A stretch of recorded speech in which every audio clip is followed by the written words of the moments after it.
हमारा अगला टॉपिक आता है परिसंचरण तंत्र। कौन सा तंत्र?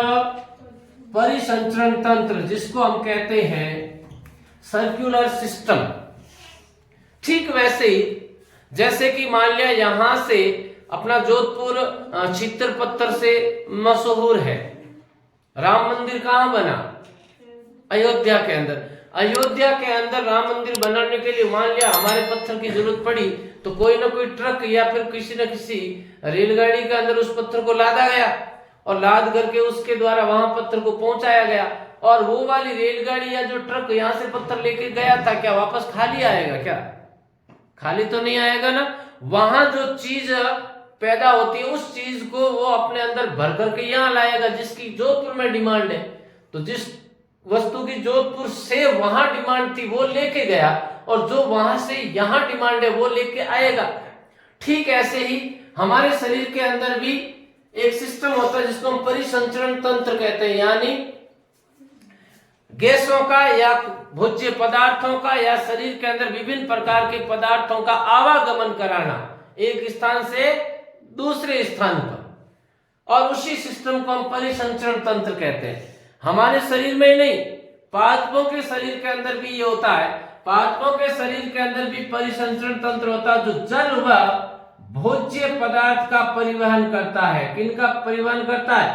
जल व भोज्य पदार्थों का परिवहन कराने हेतु पादपों में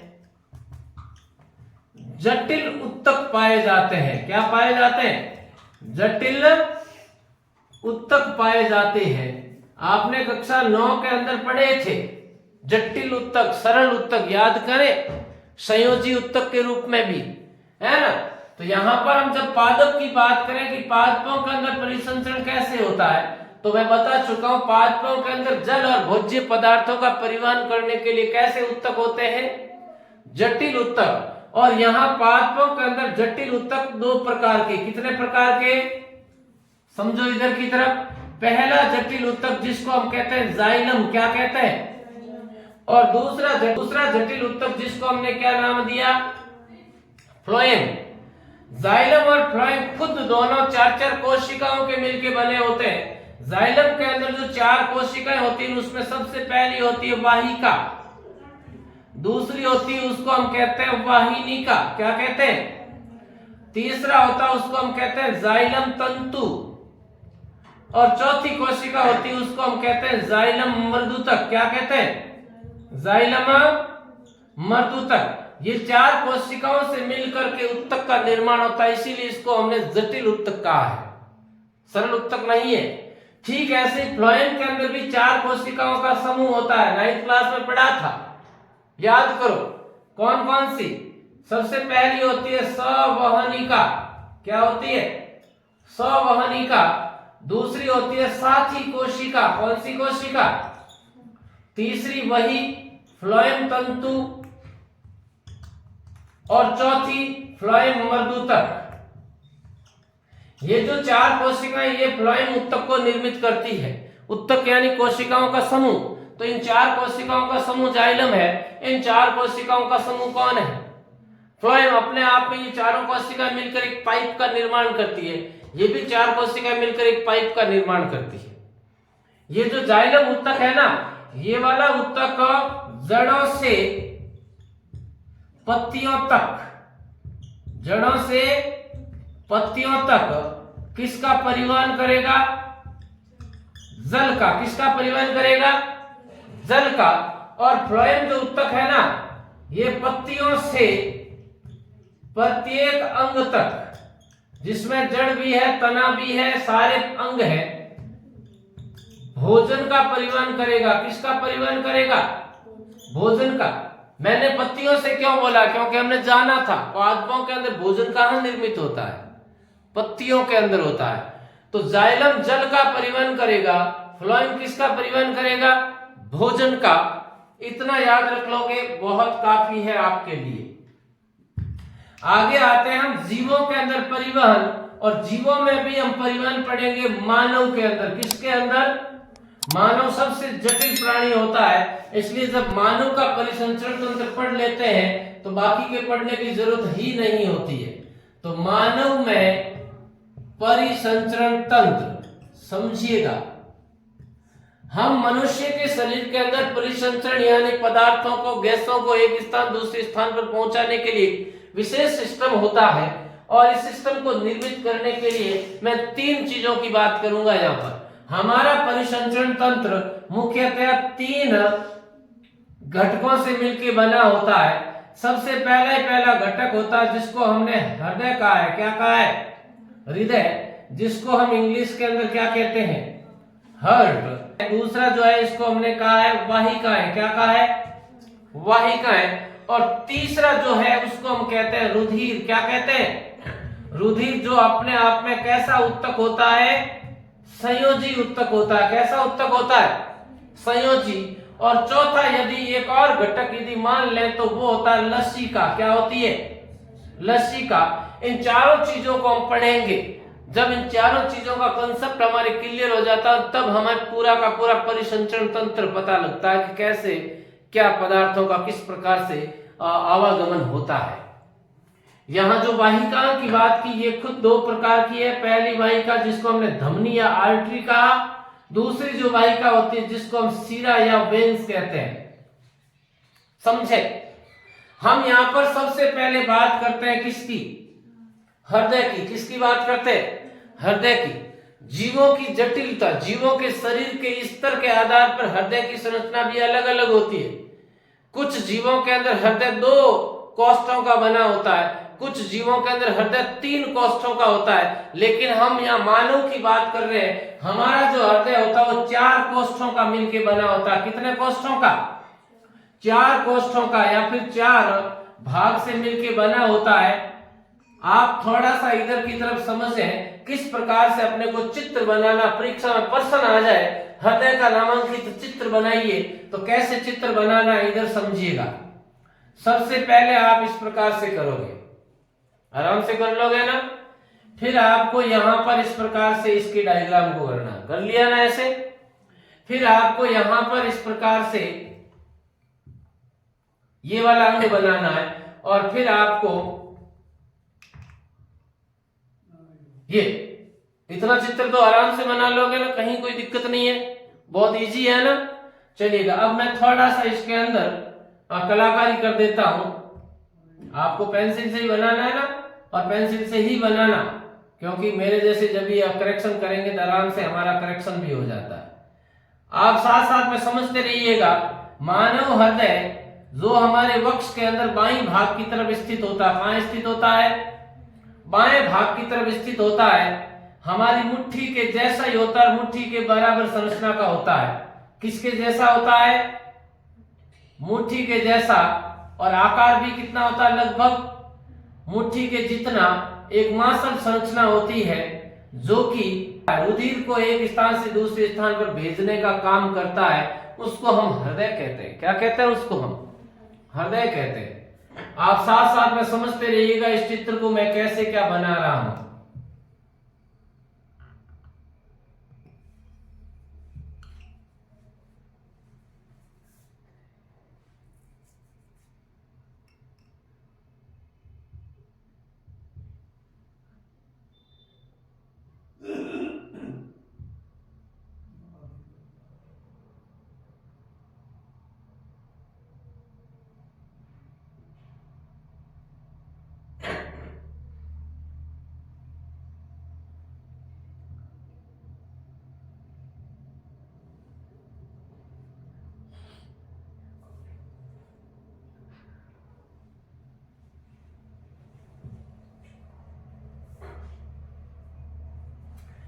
बस इतना चित्र आपको बनाना आना चाहिए।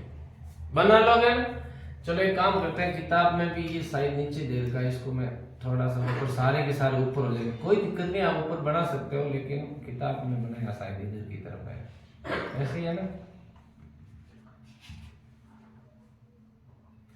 समझे भाई? ये जो हमारा चित्र बना है ये हृदय का बना है। अब इनका नामांकन करते हैं, कौन सा अंग क्या कहलाता है। समझो, सबसे पहले देखो 4 कोष्ठक की बात की है मैंने, कितने कोष्ठ बताए आपको? 4। नंबर 1, नंबर 2, नंबर 3 और नंबर 4। सबसे पहला इस कोष्ठ, इसको हम कहते हैं बायां आलिंद। क्या कहते हैं इसको? बायां आलिंद।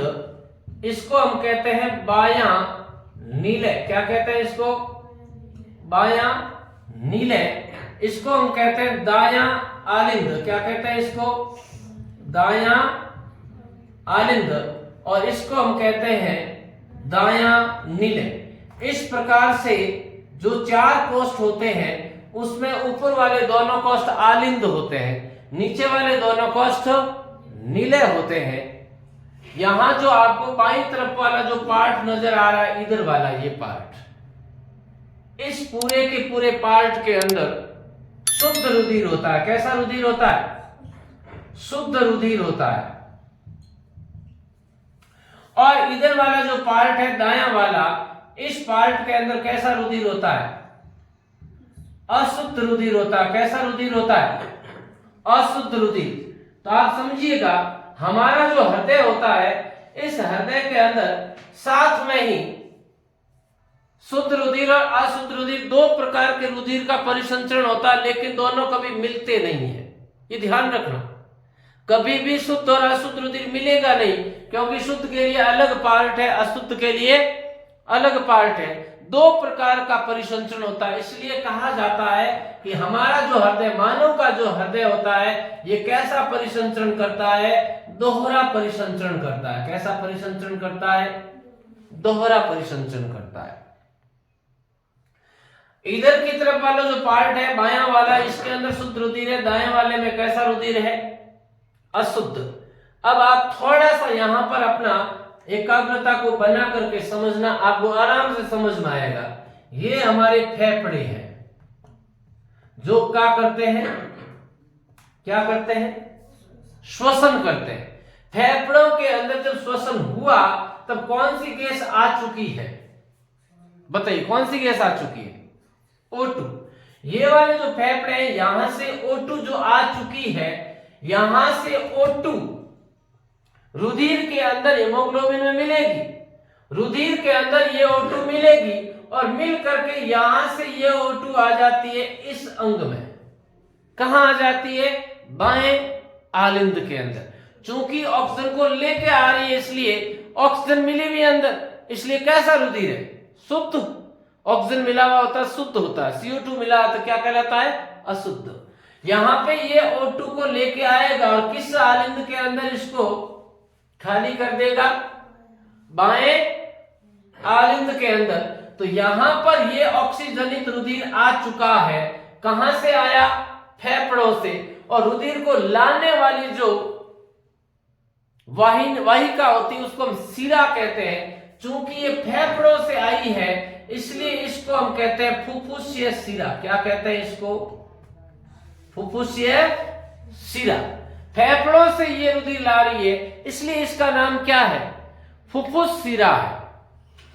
अब आगे देखिएगा, जैसे ही ये फेफड़ों से आए हुए रुधिर के द्वारा ये बायां आलिंद पूरा भर जाता है, पूरा भरते ही यहाँ पर आलिंद और नीले के बीच में एक पट होता है या दरवाजा होता है, जिसको हम कहते हैं आलिंद नीले पट। आलिंद और नीले के बीच में एक दरवाजा होता है, ये दरवाजा खुल जाएगा क्योंकि ये पूरा भर चुका है। इसका खाली होना जरूरी है, नहीं तो और कैसे भरा जाएगा। तो ये क्या करेगा? इधर वाला दरवाजा बंद हो जाएगा और इधर वाला दरवाजा खुल जाएगा। पूरा का पूरा रुधिर इसके अंदर खाली कर दिया जाएगा। तो बायां आलिंद खाली हो जाता किसके अंदर? बाएं नीले के अंदर। जैसे पूरा का पूरा रुधिर इसके अंदर खाली हो जाता है, ये दरवाजा वापस बंद हो जाएगा, ये दरवाजा वापस खुल जाएगा। समझे इस चीज को? और जब ये रुधिर जो इसमें आ चुका था, ये रुधिर जब आगे पंप कर दिया जाएगा तब तक ये भर जाएगा। तो ये भरा, इसमें खाली हुआ, ये आगे खाली हुआ, ये फिर इसमें खाली हुआ, इस प्रकार से ये मामला चलता रहता है। तो जब ये इसमें जब खाली होता है और खाली होने के बाद में जब यहां से रुधिर आगे पंप होता है, तब यहां पर एक ध्वनि महसूस होती है, उसको हम क्या कहते हैं? धक। क्या कहते हैं? हृदय की धड़कन। तो यहां से ये जो नीले भर चुका है, इस नीले से रुधिर आगे पंप कर दिया जाएगा और इस बहुत मोटी धमनी के द्वारा रुधिर को ला रही है, उसको हमने क्या नाम दिया? शिरा। यहां रुधिर को लेके जा रही है, ये क्या है? धमनी है।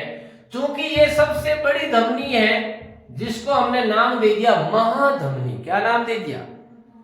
तो महाधमनी के द्वारा ये रुधिर इस बाएं नीले से आगे चला जाता है और फिर महाधमनी आगे अनेक सारी धमनियों के अंदर विभक्त होकर के शरीर के प्रत्येक अंग तक इस ऑक्सीजनित रुधिर को पहुंचा देती है।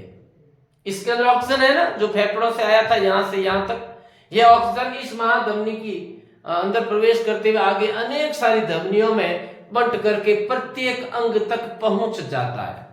प्रत्येक अंग तक गई हुई ऑक्सीजन वो श्वसन के द्वारा जो ऑक्सीजन आई थी और यहां से वहां तक जो ऑक्सीजन गई है, उस ऑक्सीजन के द्वारा पायरुवेट यानी जो ग्लूकोज था, जो पायरुवेट में बदल चुका था, वो ऊर्जा के अंदर विखंडित हो जाएगा, उसका दहन हो जाएगा।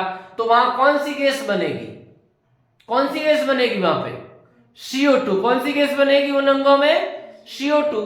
वो वाली CO2 यहां पर आएगी किस अंदर?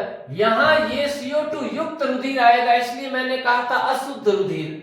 विऑक्सीजनित रुधिर आता है यहां पर, और ये जो शिरा लेके आ रही है रुधिर को शरीर के प्रत्येक अंगों से भिन्न भिन्न शिराएं लाकर के इस बड़ी सी शिरा के अंदर खाली कर देगी। इसलिए इसको हम कहते हैं महाशिरा। क्या कहते हैं इसको? महाशिरा के द्वारा ये पूरा का पूरा रुधिर किसके अंदर खाली हो जाएगा? दाएं आलिंद के अंदर। और जैसे ही दायां आलिंद पूरा भर जाता है, ये कपाट बंद हो जाएगा, ये वाला कपाट खुल जाएगा और यहां से रुधिर इसके अंदर खाली हो जाएगा। इसके अंदर खाली होते ही पूरा जब खाली हो जाता, वापस ये बंद हो जाता है, ये खुल जाता है। तो जब तक ये भरता है तब तक ये आगे खाली होता है। अब आपको पता है यहां से जो रुधिर यहां आया हुआ, इसके अंदर कौन सी गैस है? CO2। ये वाली जो CO2 गैस है, ये यहां से कहां चली जाएगी? कहां चली जाएगी?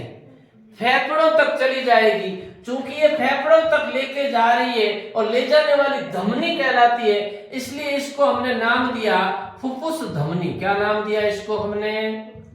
फुफ्फुस धमनी। एक विशेष रोचक बात बताता हूं आपको, प्रश्न आ जाए, कौन सी वाहिकाओं में शुद्ध रुधिर बहता है? प्रत्येक वाहिका में शुद्ध रुधिर बहेगा, वो वाहिका धमनी कहलाती है। क्या कहलाती है? हमने देखा यहां से जाता है महाधमनी में और महाधमनी से आगे अनेक धमनियों में रुधिर जा रहा है। कौन सा रुधिर जा रहा है? शुद्ध ना। तो प्रत्येक धमनी में शुद्ध रुधिर बहता है। केवल एकमात्र ये धमनी है, कौन सी धमनी? फुफ्फुस धमनी, जिसमें कौन सा रुधिर जा रहा है? अशुद्ध। कहां जा रहा है? फेफड़ों तक। और जो शिराएं रुधिर को लेके आ रही है, अशुद्ध रुधिर आएगा, CO2 लेके आ रही है, अशुद्ध है ना। तो प्रत्येक शिरा के अंदर अशुद्ध रुधिर बहता है। केवल एक शिरा ये है फुफ्फुस शिरा, जो फेफड़ों से रुधिर ला रही है। कौन सा रुधिर आता है यहां? शुद्ध रुधिर। कौन सा रुधिर? तो ध्यान रखना, प्रत्येक धमनी में शुद्ध रुधिर बहता। अपवाद कौन सी धमनी? फुफ्फुस, जिसमें अशुद्ध है। प्रत्येक शिरा में अशुद्ध रुधिर है, लेकिन अपवाद कौन? फुफ्फुस शिरा, जिसमें कौन सा रुधिर है? शुद्ध रुधिर। समझ गए ना? यहां से जब ये वाला नीला खाली होता है, तब कौन सी आवाज आती है? और फिर ये वाला जब खाली होगा तब और क्या आएगा? तो धक धक धक धक धक धक। ये क्या है? हृदय की धड़कन होती है, स्पंदन होता है हृदय का। कभी कभार क्या होता है कि जब यहां से रुधिर जा रहा होता है, ध्यान से समझिएगा, यहां से जो रुधिर जा रहा है इन धमनियों के अंदर, तो यहां से बहुत बड़े प्रेशर के साथ पंप होता ताकि वो फटाक से चला जाए आगे। इसको कहते हैं रक्त दाब। क्या कहते हैं इसको? रक्त दाब। कई बार क्या होता है कि ज्यादा हम वसा युक्त भोजन, जैसे कि बहुत चिकने पदार्थ, तेल या घी को बहुत ज्यादा खाते हैं ना, तब ये आगे जो धमनियां जो पतली नलियों के रूप में होती है ना, इसके अंदर वो चर्बी जमा हो जाती है, जिसको हम कोलेस्ट्रॉल कहते हैं। और इस चर्बी के जमा हो जाने के कारण इस धमनी के अंदर की जो मोटाई थी, अंदर का जो रास्ता था, वो संकरा हो जाता, बहुत पतला हो जाता है। जिससे रुधिर को आगे जाने में बहुत बड़ी समस्या होने लग जाती है। और कई की बार चर्बी इतनी जमा हो जाती है कि ये वाली जो धमनी है ना वो अवरुद्ध हो जाती है। क्या हो जाती है? अवरुद्ध हो जाती है, रुकआउट हो जाती है उसके रास्ते के अंदर। और उस रुकआउट के कारण रुधिर आगे जब जाएगा नहीं तो हृदय बेचारे को बहुत ज्यादा पीछे से प्रेशर डालना पड़ेगा वहां उस क्लॉट को हटाने के लिए, उस अंदर जो रुकआउट आई उसको हटाने के लिए बहुत ज्यादा दबाव डालना पड़ेगा। और जब कई बार ऐसी स्थिति आती है और जो हट नहीं पाता तो उसके कारण आ जाता है हार्ट अटैक। क्या आ जाता है? हार्ट अटैक आ जाता है। और ऐसी सिचुएशन के अंदर डॉक्टर के पास जाते हैं, यहाँ से इस क्लॉट को निकालते हैं और यहाँ पे एक विशेष प्रकार का छल्ला लगाते हैं। क्या लगाते हैं? छल्ला लगाते हैं, कृत्रिम। ठीक है ना। और दूसरी बात यह है कि ज्यादा यदि ये प्रेशर से रक्त को पंप करता है तो उसको कहते हैं उच्च रक्तदाब। क्या कहते हैं इसको? उच्च रक्तचाप या उच्च रक्तदाब, जिसको हम कहते हैं high blood pressure, HBP, high blood pressure, BP high होना। और यदि ये वाला कम दबाव से रक्त आगे पंप कर रहा है तो रक्तचाप कैसा है? रक्तदाब कैसा है? कम है। रक्तदाब कैसा है?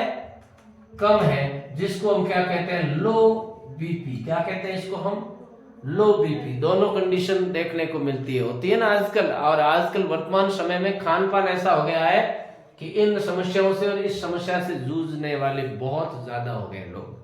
पहले के समय में उम्र के साथ हार्ट अटैक आते थे, आज के समय उम्र कोई मायने नहीं रखती है, छोटी उम्र के अंदर ही हार्ट अटैक आ जाते हैं, है ना।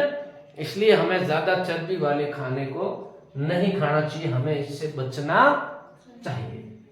समझ में आया यहाँ पे हृदय क्या है, कैसे काम करता है? आया समझ में? चलिएगा, हमने जो अभी ये प्रक्रम देखा था इसको हम बहुत शॉर्ट में और समझ लेते हैं। देखो मैंने यहाँ पे बहुत सिंपल चित्र बनाया। ये कौन सा आलिंद है? बायां। ये कौन सा नीले है? बायां। ये कौन सा आलिंद है? दायां। और ये कौन सा नीले है? दायां। ये हमारे क्या है? क्या है ये? फेफड़े। यहां से रुधिर के द्वारा ऑक्सीजन आएगी, किसके द्वारा? क्या नाम बताया इसका मैंने? फुफ्फुसीय शिरा। किसके अंदर आया? बाएं आलिंद में। बाएं आलिंद से किस में आया? बाएं नीले में। बाएं नीले से आगे कौन सी धमनी जाएगी? महाधमनी। कहां जाएगी? शरीर के अंगों तक। कहां जाएगी? शरीर के अंगों तक जाएगी ना। और फिर शरीर के अंगों से रुधिर को इकट्ठा करके जो अशुद्ध रुधिर है वो कहां आएगा? दाएं आलिंद के अंदर। कौन सा रुधिर है जिसमें क्या मिली हुई है? CO2। कौन ला रही है? ये महाशिरा। और ये महाशिरा के द्वारा यहां पर आए हुए अशुद्ध रुधिर को कहां पे ढाल दिया जाएगा? दाएं नीले के अंदर। दाएं नीले से ये रुधिर कहां आ जाएगा? फेफड़ों तक। और जो ये फेफड़ों तक लेके जा रही है यहाँ पर CO2 वाला रुधिर, इसको हमने क्या नाम दिया? फुफ्फुसीय धमनी। क्या नाम दिया? फुफ्फुसीय धमनी। यहाँ पे एक छोटा सा प्रश्न बन सकता है, हमारे ब्लड प्रेशर को या फिर रक्तदाब को मापने के लिए कौन सा यंत्र या कौन सा उपकरण डॉक्टर काम में लेते हैं? बताइएगा। सिस्मोग्राफ। क्या है? क्या है?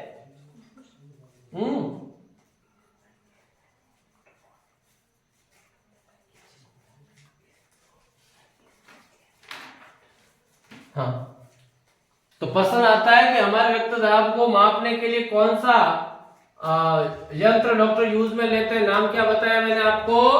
सिस्मोग्राफ। क्या नाम है? सिस्मोग्राफ। प्रश्न आता है। तो पहला हमने हृदय पढ़ लिया, इसके बाद में वाहिकाओं की बात आती है, इसकी भी बात हमने कर ली साथ में। वाहिकाएं जो कितने प्रकार की? 2 प्रकार की। पहली क्या है? धमनी। दूसरी क्या है? शिरा। बता चुका हूं, धमनी रुधिर को ले जाने वाली, शिराएं रुधिर को लाने वाली। कहां? हृदय। हृदय से रुधिर ले जाती है धमनियां, हृदय तक रुधिर लाती है कौन? शिराएं। सारी धमनियों में शुद्ध रुधिर बहता है, केवल और केवल फुफ्फुसीय धमनी के अंदर अशुद्ध रुधिर होता है, सारी शिराओं में अशुद्ध रुधिर होता है, केवल फुफ्फुसी शिरा में शुद्ध रुधिर होता है। दूसरी बात कि यहाँ पर धमनियों में तो चलो रक्त दाब के कारण रुधिर चला जाता है, लेकिन शिराओं के अंदर रुधिर का जब आता है तो पीछे से कोई दबाव डालने वाला नहीं है। मान लेते हैं पैर के अंगूठे से रुधिर को लाना है हृदय तक, तो कोई दबाव काम में नहीं करता है। इसलिए शिराओं के अंदर एक विशेष छल्लानुमा संरचनाएं होती है, कुछ इस प्रकार की शिराओं के अंदर सी टाइप के छल्ले होते हैं जो रुधिर को लाने में सहायता प्रदान करते हैं। धमनी की दीवार मोटी होती है क्योंकि धमनी के ऊपर प्रेशर पड़ता है, पीछे से दीवार का मजबूत होना जरूरी होता है। शिरा की दीवार उतनी मजबूत नहीं होती क्योंकि पीछे से कोई प्रेशर डालने वाला नहीं होता है। अगला जो तीसरा घटक आता है उसको हमने क्या नाम दिया? क्या नाम दिया? रुधिर जो संयोजी उत्तक होता है। समझिएगा, रुधिर मुख्यतः दो पदार्थों का बना होता है, एक तो होता है ठोस कण, ठीक है ना, और एक तरल रूप। ये जो तरल है ना, इसको हम प्लाज्मा कहते हैं। क्या कहते हैं? जो मुख्यतया जल का निर्मित है। किससे निर्मित है? जल से। प्लाज्मा या इसको हम सीरम भी कह सकते हैं। किससे निर्मित है? ये जल से। और जो ये ठोस कण होते हैं ना, इसके अंदर कोशिकाएं होती है। क्या होती है इसके अंदर? कोशिकाएं होती है। और यहाँ पर रुधिर के अंदर प्रमुखतया जो कोशिकाएं होती है उनकी हम बात करते हैं। सबसे पहली कोशिका होती है जिनको हम कहते हैं लाल रुधिर कोशिकाएं। सबसे पहली कोशिकाएं कौन सी? लाल रुधिर कोशिकाएं, रेड ब्लड सेल, आरबीसी, ठीक है ना। यही वो लाल रुधिर कणिकाएं होती है जिनके अंदर क्या पाया जाता है? हीमोग्लोबिन। यही वो हीमोग्लोबिन होता है जो किसको बांधता है? ऑक्सीजन को। समझ गए? ये लाल रुधिर कणिका ही होती है जो मलेरिया का जो प्लाज्मोडियम, जो प्रोटोजोआ होता है, जो मच्छर की काटने से मच्छर की लार के द्वारा हमारे रुधिर के अंदर प्रवेश कराया जाता है, तो वो जो प्लाज्मोडियम होता है ना, वो इसी लाल रुधिर कणिका के साथ जुड़ करके अपना काम करता है। दूसरी वाली जो कोशिकाएं होती हैं उनको हम कहते हैं श्वेत रुधिर कणिकाएं। क्या कहते हैं इनको? श्वेत रुधिर कणिकाएं। श्वेत रुधिर कणिकाएं जिनको हमने व्हाइट ब्लड सेल भी कहा, डब्ल्यूबीसी, खुद अपने आप में कई प्रकार की होती है। सबसे ज्यादा न्यूट्रोफिल, इसी प्रकार से इओसिनोफिल, बेसोफिल, लिम्फोसाइट, मोनोसाइट, ये अलग अलग इनके प्रकार होते हैं इन कणिकाओं के। और ये रोगाणुओं का भक्षण करती है। किनका भक्षण करती है? रोगाणुओं का भक्षण करती है, या यूं कहते हैं रोगाणुओं से शरीर को क्या दिलाती है? सुरक्षा दिलाने का काम करती है। तो शरीर को रोग प्रतिरोधी बनाने के लिए या फिर बीमारियों से बचाने के लिए कौन सी कोशिकाएं काम करती है? श्वेत रुधिर कणिकाएं। और बहुत ज्यादा हो जाए बहुत समस्या हो जाती है। रुधिर के अंदर यदि डब्ल्यूबीसी की संख्या ज्यादा हो जाए तो आगे बहुत भयानक बीमारी हो जाती है, क्योंकि वो वाली बहुत ज्यादा हो जाने के बाद में गूंथना शुरू हो जाएगा, अंतर्गठन होना शुरू हो जाएगा, कोशिकाओं का झुंड बनना शुरू हो जाएगा। और जब कोशिकाओं का झुंड बन जाता है तब एक बहुत भयानक बीमारी होती है जिसको हम कैंसर कहते हैं। क्या कहते हैं? कैंसर की स्थिति के अंदर डब्ल्यूबीसी की संख्या बहुत ज्यादा हो जाती है। दूसरी बात, यहाँ पे जो आरबीसी थी ना, आरबीसी की भी संख्या एक अनुपात में रहना बहुत आवश्यक होता है। हीमोग्लोबिन का मान भी अनुपात में होना एक बहुत आवश्यक होता है इसका। यदि हमारे शरीर के अंदर 11 से 13 या 14 तक मान हो तब तक हम स्वस्थ मान सकते हैं। इससे कम हो तो हमारे शरीर के अंदर खून की कमी मानी जाती है। क्या मानी जाती है? खून की कमी। तीसरी जो कणिका या कोशिकाएं आती है जिनको हम प्लेटलेट्स कहते हैं। क्या कहते हैं? प्लेटलेट्स।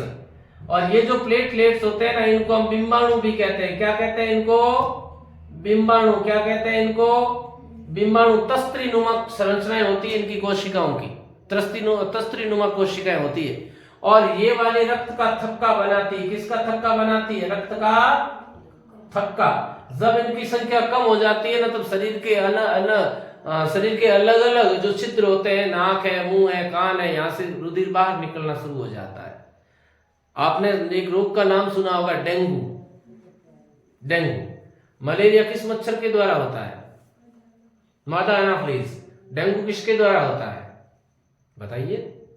Aedes aegypti. किसके द्वारा? एडिस एजिप्टाइल के द्वारा डेंगू होता है। तो जब डेंगू हमारे शरीर में हो जाता है तो धीरे धीरे इन बीमाणुओं की संख्या या प्लेटलेट्स की संख्या कम होने लग जाती है, और जो हम सामान्य भाषा में कहते हैं प्लेटा की संख्या कम हो गई शरीर में, वे प्लेटा को नहीं, वे प्लेटलेट्स है, ठीक है ना। इनकी जब संख्या कम हो जाती है यानी रक्त का थक्का नहीं बन पाएगा, इनकी संख्या जैसे कि 2 लाख से बाहर होनी चाहिए, वहां पे 5-6 हजार की संख्या में आ जाती है। जब इतनी कम संख्या हो जाएगी ना तब रक्त रुधिर को अंदर रोकने वाला कोई नहीं मिलेगा, तो शरीर के इन अंगों से खून बाहर निकलना शुरू हो जाता है और उस रोगी की मृत्यु हो जाती है। और एक रोग होता है जिसको हम हीमोफीलिया कहते हैं, हीमोफीलिया के अंदर भी यही कंडीशन होती है। साथ ही इनकी बात करें, जब भी कहीं हमारे शरीर पर चोट वगैरह लगती है तो बाहर की तरफ एक खुरंट आता है, जाली बन जाती है जिससे खून आना बंद हो जाता है। उस जाली को बनाने का काम यही करती है थ्रोम्बोप्लास्टिन, वहां पे प्रोटीन स्त्रावित होता है और उस थ्रोम्बोप्लास्टिन के द्वारा जाल बन जाता है जिससे रुधिर शरीर से बाहर आना क्या हो जाएगा, बंद हो जाएगा। तो यहाँ पर हमने रुधिर की भी बात कर ली, जो कि प्रमुखतया 2 प्रकार के पदार्थों के द्वारा 2 घटकों से मिलकर बना होता है। पहले ठोस कण, ठोस कणों में ये 3 प्रकार की कोशिकाएं होती है।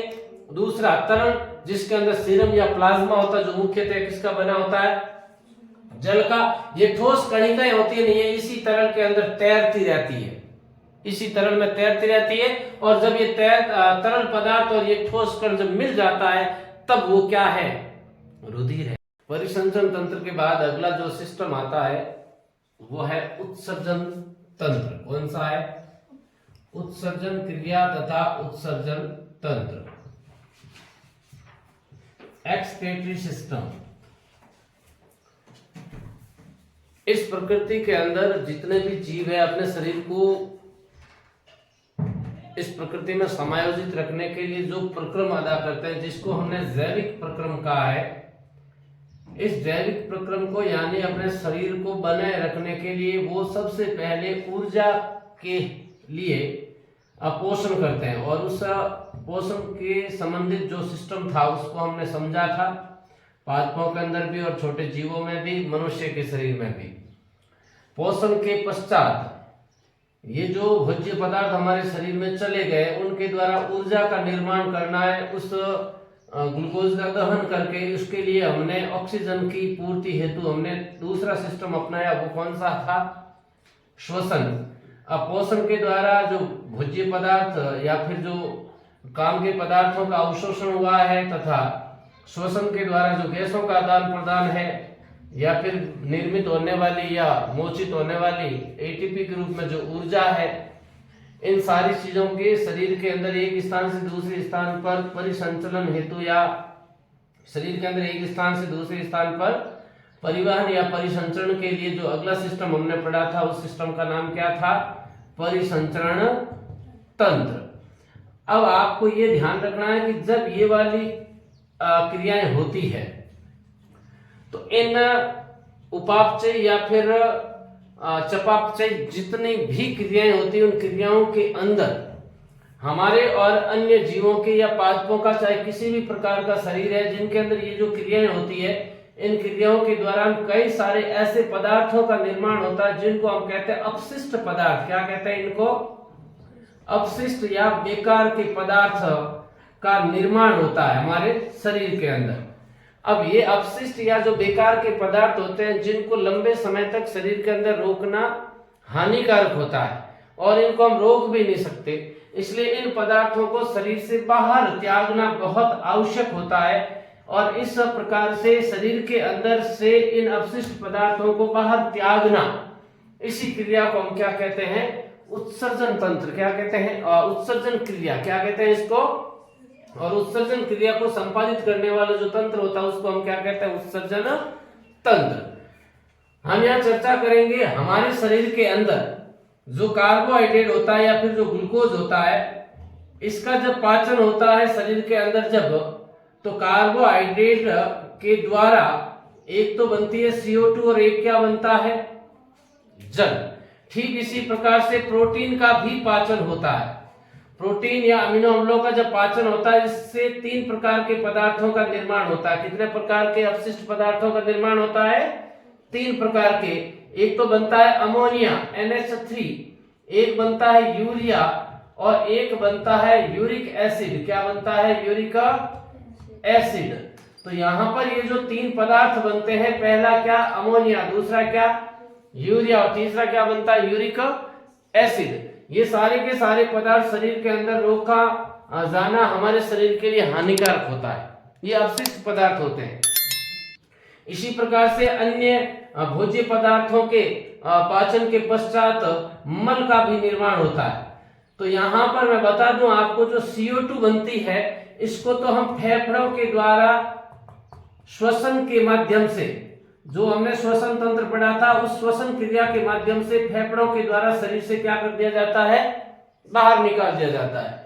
अब ये जो जल है, जो अपशिष्ट जल के रूप में निर्मित हुआ है, वो वाला जल शरीर के अंदर से पसीने के रूप में जो हमारे पसीने वाली ग्रंथियां होती है, इन पसीने के रूप में इन ग्रंथियों के द्वारा बाहर निकाल दिया जाता है। तो ये जो H2 है वो पसीने के रूप में शरीर से बाहर निकल जाता है। केवल पसीने के अंदर जल ही नहीं होता, बल्कि अनेक सारे लवण भी उसके अंदर से घुल करके निकलता। कभी भूलवश आपके मुंह के अंदर कभी पसीना चला गया होगा तो थोड़ा नमकीन होता है कि नहीं होता है?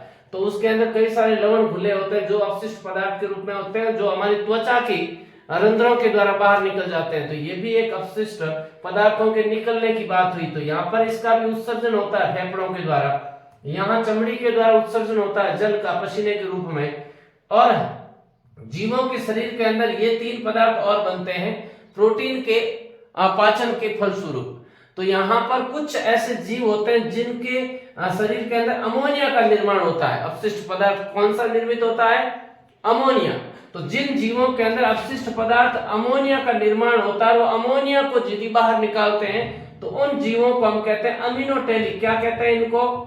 प्रश्न आ जाए कि अमीनोटेलिक जीव कौन से होते हैं? वे जीव जो अपने उत्सर्जी पदार्थ, मुख्य उत्सर्जी पदार्थ किसका उत्सर्जन करते हैं? अमोनिया का।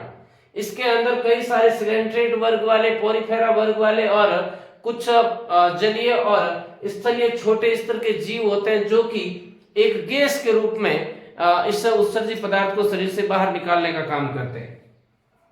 कुछ ऐसे जीव होते हैं जिनके शरीर के अंदर मुख्य उत्सर्जी पदार्थ कौन बनता है? यूरिक अम्ल। कौन सा अम्ल? यूरिक अम्ल। इन जीवों को हम कहते हैं यूरिकोटेलिक। क्या कहते हैं इनको? यूरिकोटेलिक। जो पक्षी वर्ग वाले जीव है या सरीसृप वाले जो रेंगने वाले जीव होते हैं, वो जीव बीट करते हैं। बीट देखिए ना इनकी, तो बीट के अंदर ये यूरिक अम्ल होता है, तो बीट के रूप में उत्सर्जन करते हैं, तो उनको हम यूरिकोटेलिक कहते हैं। और कुछ ऐसे जीव जो यूरियोटेलिक होते हैं, जो किसका उत्सर्जन करते हैं? यूरिया का। इनको हम क्या कहते हैं? यूरियोटेलिक। क्या कहते हैं इनको? यूरियोटेलिक। हम जो मानव है या फिर अन्य जो विकसित जीव, जटिल जीव होते हैं, जो स्तनधारी जीव होते हैं, ये हम यूरिया का उत्सर्जन करते हैं। इसलिए हम जो मनुष्य है वो किस प्रकार की श्रेणी वाले जीव है? यूरियोटेलिक है। कौन से जीव है हम? यूरियोटेलिक। तो ये उत्सर्जन के आधार पर जीवों के अलग अलग रूप हो जाते हैं मुख्य उत्सर्जी पदार्थ के आधार पर। यदि मुख्य उत्सर्जी पदार्थ अमोनिया तो अमीनोटेलिक, यूरिक अम्ल है तो यूरिकोटेलिक, और यूरिया है तो क्या कहलाएगा? यूरियोटेलिक। अब हम बात करते हैं पादपों में उत्सर्जन। स्वपोषियों के अंदर पोषण भी पढ़ा था, स्वपोषियों के अंदर हमने परिसंचरण तंत्र को भी पढ़ा था, श्वसन को भी पढ़ा था। तो स्वपोषी यानी जो पादप होते हैं, इनमें उत्सर्जन कैसे होता है समझिएगा। पादप भी कई सारी चयापचय क्रियाएं करते हैं और इन क्रियाओं के फलस्वरूप कई सारे उत्सर्जी पदार्थों का निर्माण होता है, अपशिष्ट पदार्थों का निर्माण होता है, जिनको इन्हें शरीर से बाहर निकालना आवश्यक होता है। तो पादप अपने शरीर के कौन से अंग होते हैं जिनके द्वारा उत्सर्जी पदार्थों को निकालते हैं? तो पादपों की एक जो पत्ती है या जो तना है या जो जड़ है, ये सारे के सारे अंग पादपों के अंदर उत्सर्जी पदार्थों को बाहर निकालने का काम करते हैं। पत्तियों के अंदर से जल का स्त्रावण होता है, वाष्पोत्सर्जन या बिंदु स्त्राव के रूप में बता चुका हूं मैं। वाष्प के रूप में या बिंदुओं के रूप में जल को उत्सर्जन करती है कौन? पत्तियां। और इस जल के साथ कई सारे घुलनशील जो लवण होते हैं या जो उत्सर्जी पदार्थ होते हैं, इनका उत्सर्जन करती है कौन? पत्तियां। तने के द्वारा भी कई सारे उत्सर्जी अपशिष्ट पदार्थों का उत्सर्जन करते हैं तने के द्वारा, जैसे कि गोंद है, रबर है या रेजिन है या छाल है। तो ये कई सारे ऐसे पदार्थ होते हैं जो पेड़ पौधों के तने के द्वारा अलग होते हैं, वो अपने आप में उत्सर्जी पदार्थ होता है। जो गोंद आप खाते हो ना पेड़ पौधों की, बड़ा स्वादिष्ट लगता है आपको, वो पादपों का अपशिष्ट है। और जड़ों के द्वारा भी कई सारे अपशिष्ट पदार्थों का उत्सर्जन पादप कर सकते हैं, है ना। अब यहाँ पे पत्तियों की भी बात आए या फिर तने में छाल की बात आए, तो कुछ ऐसे पादप होते हैं जो अपने अपशिष्ट पदार्थों को पत्तियों के अंदर एकत्रित करते रहते हैं, छाल में एकत्रित करते रहते हैं, और वो धीरे धीरे सूख करके पादप से अलग हो जाते हैं, तो अपशिष्ट पदार्थ उसके साथ में क्या हो जाता है, अलग हो जाता है। तो ये पादपों के अंदर उत्सर्जन की बात आती है। इतना ही काफी है आपके लिए, क्योंकि किताब के अंदर इतना विस्तृत दे नहीं रखा है, ठीक है ना। आगे हम बात करते हैं मानव उत्सर्जन। कौन सा उत्सर्जन? मानव उत्सर्जन तंत्र। यहां थोड़ा आपको ध्यान से समझना होगा। मनुष्य के अंदर उत्सर्जन तंत्र, मैं आपको पहले ही कह चुका हूं, मनुष्य कैसा जीव होता है, बताइए कैसा जीव होता है? यूरियोटेलिक। कैसा जीव है? यूरियोटेलिक के अंदर जीव किस मुख्य उत्सर्जी उत्पाद को बाहर निकालते हैं? यूरिया को। किसको निकालते हैं? यूरिया को। अब हम जो मनुष्य होते हैं, हम यूरिया का उत्सर्जन करते हैं।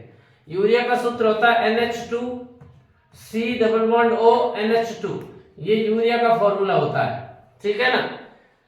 तो हम इस यूरिया का उत्सर्जन करेंगे, तो हमारे शरीर के अंदर यूरिया का जो उत्सर्जन होता है वो मुख्यतः जिस रूप में होता है, उस उत्सर्जी पदार्थ को हम क्या कहते हैं? मूत्र कहते हैं। क्या कहते हैं? मूत्र। किस प्रकार से इस उत्सर्जी पदार्थ का निर्माण होता है और क्या होता है, इसके अंदर मैं एक्स्ट्रा फैक्ट आपको बता देता हूं। यदि 1 नंबर का प्रश्न बन जाए तो आप जरूर याद रखना इनको। यूरिया का जो उत्सर्जी पदार्थ मूत्र है, हमारे शरीर के अंदर ध्यान रखना, हमारे शरीर में 24 घंटे के अंदर कुल 180 लीटर क्षनित वृक्क या किडनी में फिल्टर होता है या क्षमता है। कितना? 180 लीटर। 180 बोतल भरते हैं ना, कितना सॉल्यूशन बनता है? 180 बोतल के बराबर लिक्विड कितना होता है? बहुत ज्यादा लिक्विड होता है ना। सामान्यतः एक बाल्टी होती है, जो बड़ी वाली बाल्टी, वो 20 लीटर की होती है, तो उस बाल्टी का भी कितना गुना? 9 गुना। कितना गुना? तो 9 बाल्टियां के बराबर लिक्विड क्षमता है 24 घंटे के अंदर हमारी किडनी के अंदर। और उसमें जो मूत्र का निर्माण होता है वो प्रतिदिन यानी 24 घंटे के अंदर 1.5 लीटर मूत्र बनता है। इतने सारे क्षनित में से केवल मूत्र कितना बनता है? 1.5 लीटर। बाकी सारा का सारा जो लिक्विड छीनने के लिए आता है वो वापस चला जाता है, शरीर के लिए काम का होता है। उसमें से बेकार का कितना अलग हो जाता है? लगभग 1.5 लीटर, ठीक है ना। अगली बात आती है मूत्र का रंग कैसा होता है, बताओ? मूत्र का रंग पीला। कैसा होता है? पीला। मूत्र के रंग का पीला होने का जो मुख्य कारण होता है वो होता है यूरोक्रोम। कौन होता है? यूरोक्रोम वर्ण की उपस्थिति के कारण मूत्र का रंग कैसा होता है? पीला होता है। कैसा होता है? पीला। और मूत्र के अंदर एक विशिष्ट गंध होती है। मूत्र एक विशिष्ट प्रकार की बदबू मारता है, या फिर जो गंध होती है, ये गंध होती है यूरोनॉइड के कारण। किसके कारण? यूरोनॉइड के कारण इस मूत्र की क्या होती है कि अजीब सी गंध होती है। तो ये कुछ ऐसी चीजें जो आपको समझनी है, याद भी रखना, क्योंकि कभी कभार इनके बारे में भी प्रश्न पूछा जा सकता है कि मूत्र का कितना क्षणित एक दिन के अंदर क्षमता है 180 लीटर। कौन छानने का काम करते हैं? वृक्क या किडनीज। अभी हम पढ़ेंगे इस चीज को। प्रतिदिन कितना मूत्र का निर्माण होता है एक सामान्य मनुष्य के शरीर के अंदर? 1.5 लीटर। और मूत्र का रंग पीला किस कारण होता है? यूरोक्रोम के द्वारा। और विशिष्ट गंध किसकी उपस्थिति के कारण होता है? यूरोनॉइड के कारण। और बता दूं मूत्र का जो पीएच होता है वो कितना होता है? 6.0। यानी प्रकृति कैसी है बताइएगा जरा। मैंने अम्ल क्षार और लवण वाले में बताया है कैसी प्रकृति हुई? अम्लीय प्रकृति। मूत्र की प्रकृति कैसी होती है? अम्लीय प्रकृति। समझ गए? चलिए अब हम पढ़ते हैं मानव में उत्सर्जन तंत्र को। ध्यान से चित्र को समझना है, इधर की तरफ ध्यान दीजिएगा। हमारे जो पीछे की तरफ जो रीढ़ की हड्डी होती है, इस रीढ़ की हड्डी के आगे की तरफ यानी जो हमारा उदर होता है, पेट होता है, उस पेट के अंदर यहाँ पर एक जोड़ी किडनी होती है, एक जोड़ी वृक्क होते हैं। मैं आपको बता दूं यहाँ पर जो दाहिना वृक्क होता है वो थोड़ा सा आगे स्थित होता है और बायां वृक्क थोड़ा सा पीछे होता है। ठीक है ना। कुछ इस प्रकार की होती है दोनों किडनी। दाई थोड़ा सा आगे होता है, इसलिए थोड़ा सा नीचे बनाया मैंने इसको, और बायां थोड़ा सा पीछे होता है, इसलिए इसको मैंने थोड़ा सा ऊपर बनाया। ठीक है ना, मामूली साइज के अंदर मैंने ये गैप रखा है। अब ये जो दोनों वृक्क है ना, इनकी जो आकृति होती है ना, वृक्क की जो आकृति, वृक्क की आकृति ये सेम के बीज के आकार की होती है। किस बीज के आकार की? सेम के बीज के आकार की। आपने कभी राजमा खाया है ना? राजमा का बीज कुछ इसी प्रकार की आकृति का होता है। अब ये जो दोनों वृक्क है ना, जिसको हम एक जोड़ी वृक्क कह सकते हैं, एक जोड़ी यानी दो वृक्क, इन दोनों वृक्कों के अंदर से यहां से दो नलिकाएं निकलती है। इस वृक्क के अंदर भी निकलेगी, इसमें भी निकलेगी। इन दोनों नलिकाओं को यहां पर ये हो जाता है बायां वृक्क। परीक्षा में प्रश्न आ सकता है चित्र बनाने का, ध्यान से समझ लेना इसको। ये कौन सा वृक्क? दायां वृक्क। ये जो दो नलिकाएं निकलती है इनको हम कहते हैं मूत्र नलिका। क्या कहते हैं इनको? मूत्र नलिका। क्या कहते हैं इनको? मूत्र नलिका। और ये मूत्र नलिका आगे जाकर के जिस भाग में खुलती है उस भाग को हम कहते हैं मूत्राशय। क्या कहते हैं इसको?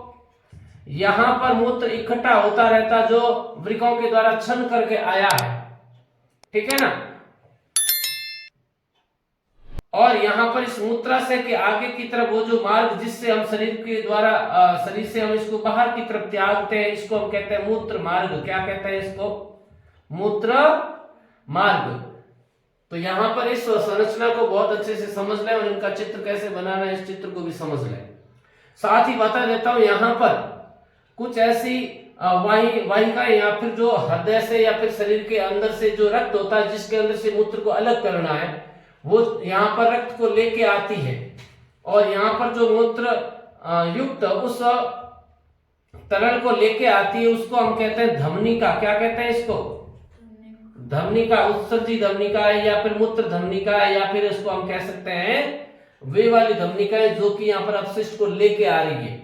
साथ ही यहाँ पर इसके अंदर से जैसे मैंने बताया ना 180 लीटर आता है, वापस 1.5 लीटर मूत्र बन जाता है, बाकी वाला वापस चला जाता है। तो वापस ले जाने वाली जो नलिका होती है इसको हम कहते हैं शिरा है। वो वाली शिरा है जो उत्सर्जी पदार्थों को अलग करने के बाद में वापस रक्त चला जाता है। तो ये वृक्क शिरा है। क्या है? वृक्क शिरा। और ये क्या है? वृक्क धमनी। क्या है? वृक्क धमनी। ठीक है ना। अब इसको हम थोड़ा सा विस्तृत रूप से अच्छे से इस चित्र को बड़ा करके पढ़ेंगे कि वृक्क होता कैसा है अंदर से। ये जो किडनी है, जो वृक्क है ना, गुर्दा जिसको हम कह सकते हैं, इसको मैं थोड़ा सा बड़ा करके बता रहा हूं। इधर देखो, किसी एक वृक्क को मैं थोड़ा सा बड़ा करके बता रहा हूं।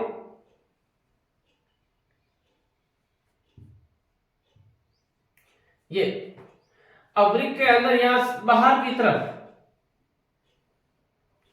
और अंदर की तरफ दो अलग अलग पार्ट होते हैं। इसमें जो बाहर वाला भाग है इसको हम कहते हैं वलकुट। क्या कहते हैं इसको?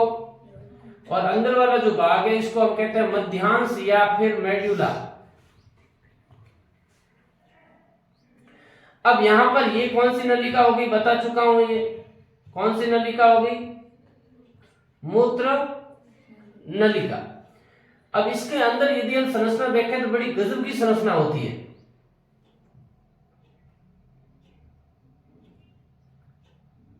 आप खुद समझ जाओगे यहां पर आखिर में ये कर क्या रहा हूं।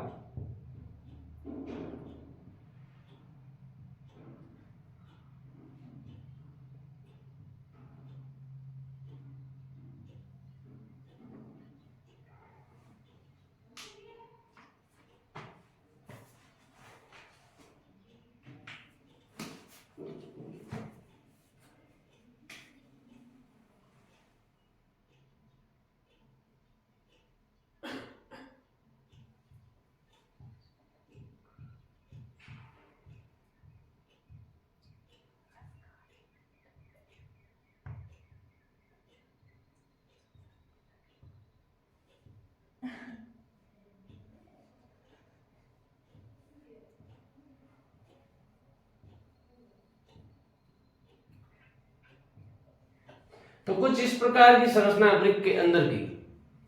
अब यहां पर जो धमनी आई है जो मूत्र को लेके आ रही है, जिसके अंदर से अभी मूत्र अलग करना है, वो धमनी जो अपशिष्ट को लेके आ रही है, ये धमनी अंदर की तरफ उस तरल पदार्थ को अंदर ले जाएगी। और ये वाला जो तरल पदार्थ अंदर जा रहा है ये सीधा यहाँ जाएगा, अनेक सारी रक्त नलिकाओं के रूप में ये तरल पदार्थ यहाँ बहता रहेगा।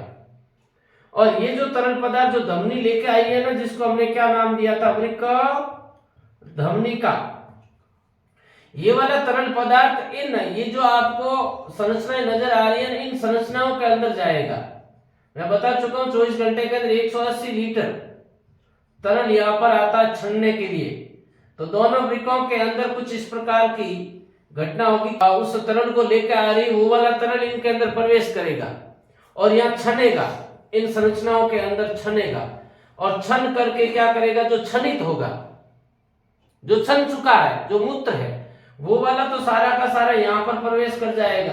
ये क्या प्रवेश किया यहाँ पर, मूत्र, जो बाहर की तरफ आगे की तरफ चला जाएगा मूत्राशय के अंदर, ठीक है ना।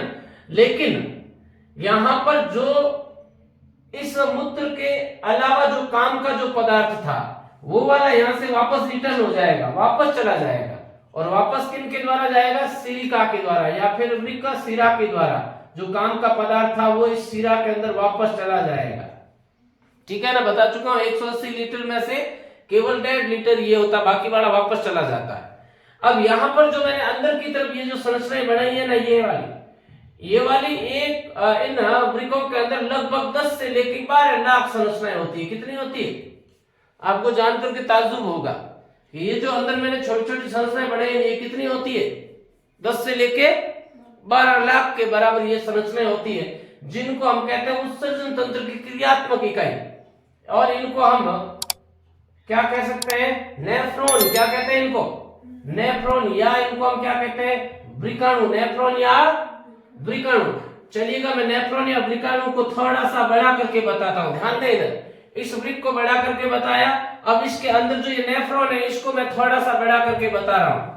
नेफ्रॉन की संरचना समझे, नेफ्रॉन की संरचना होती कैसी और कैसे मूत्र को छानने का काम करता है। प्रत्येक नेफ्रॉन, ये प्रत्येक नेफ्रॉन इस प्रकार की संरचना होती है। देखो आगे से ये प्याले नुमा संरचना का होता है, इस प्रकार से एक प्याला होता है। इस प्याले को हम कहते हैं बाउमन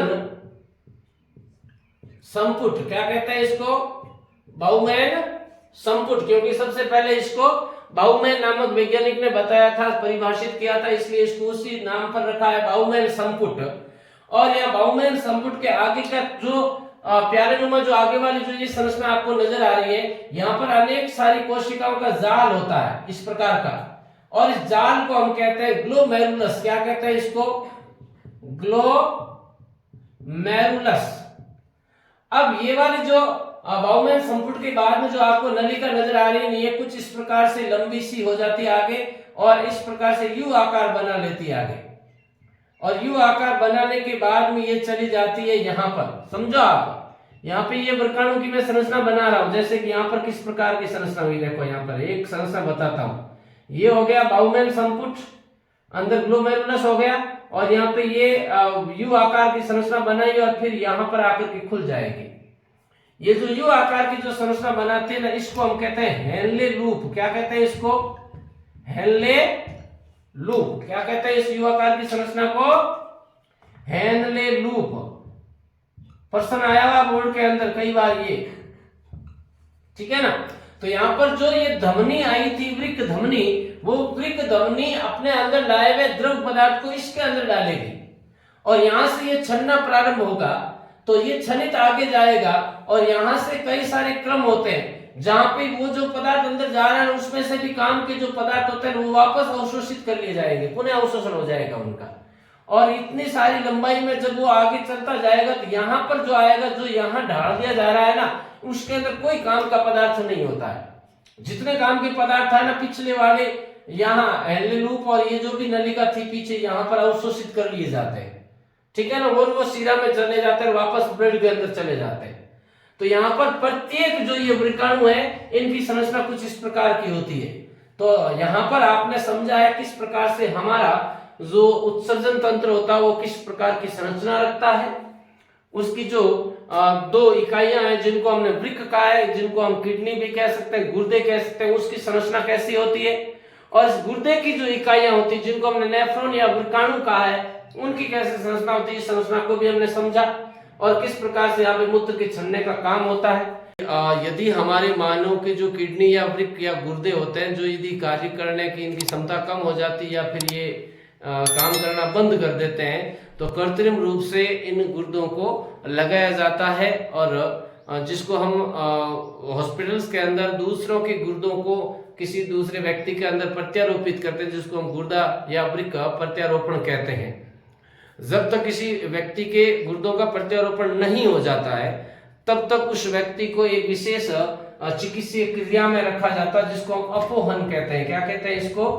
अपोहन, जिसमें कृत्रिम गुर्दा लगाया जाता है। कृत्रिम गुर्दे को लगा करके यहाँ उस व्यक्ति के शरीर को रखा जाता है तब तक जब तक इसके शरीर के अंदर गुर्दे का प्रत्यारोपण नहीं कर दिया जाए। तो प्यारे विद्यार्थियों, यहाँ पर हमने कुछ आज समझा है इस जैविक प्रक्रम के इन सारे के सारे सिस्टम्स को, जिसका अंतिम जो सिस्टम आया मानव उत्सर्जन तंत्र, और इनके हमने अच्छे से चित्र बना करके भी देखे। आपके परीक्षा के अंदर किसी भी एक सिस्टम का या फिर उनके अंदर जो सिस्टम का जो अलग भाग होता है, उनके चित्रों के बारे में प्रश्न आ सकते हैं। तो एक बार अच्छी तरह से इस 9वें पार्ट के अंदर जितने भी चित्र दे रखे हैं, इन चित्रों को जरूर आप इनके ऊपर बनाने की प्रैक्टिस करें।